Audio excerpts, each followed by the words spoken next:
Here's Cordarrelle Patterson. So not Manti Te'o for the trade up. No Manti Te'o in Minnesota this year, guys. It's Cordarrelle Patterson. It's Troy Williamson 2.0, as Dallas, I think, pointed out in the chat room. Look, this is great value for Cordarrelle Patterson, and I still think he's more of a second-round pick, okay? But I understand the upside. I understand what he can do with the ball in his hands.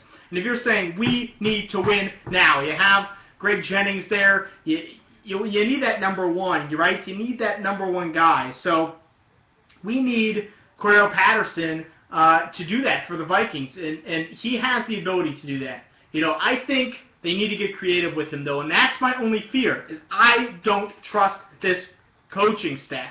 I don't trust this coaching staff to develop Cordarrelle Patterson correctly, because he's just going to need a lot of coaching. You need to be a little experimental with him, get the ball in his hands as best as possible. So I'm a little bit scared of that, in my opinion. I'm a little bit scared of that for the Minnesota Vikings. So, honestly, I think it's a good pick because it's a big need. They needed that number one receiver. Is he worth 2, 3, 4, 7? I would have probably went Justin Hunter and maybe felt that a little bit better about that. But, hey, I can understand the pick, and I can't fault the Vikings for trying to go after a number one receiver. Okay, I can't fault them for that. It's a huge need, but I still think that that Patterson is not going to be always cracked up to be, especially with Christian Ponder throwing him the ball. I'm a little bit scared. But, I mean, you look at that draft, Sharif Floyd, Xavier Rhodes, Cordarrelle Patterson, three guys who three guys for a team that wants to win. They want to win this division now.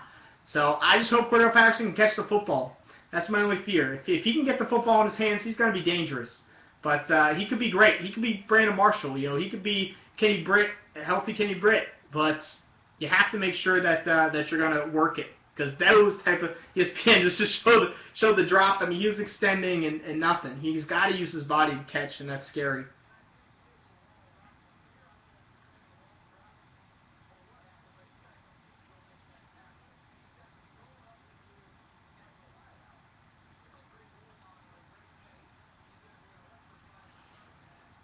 Yeah, I mean, it's a risk.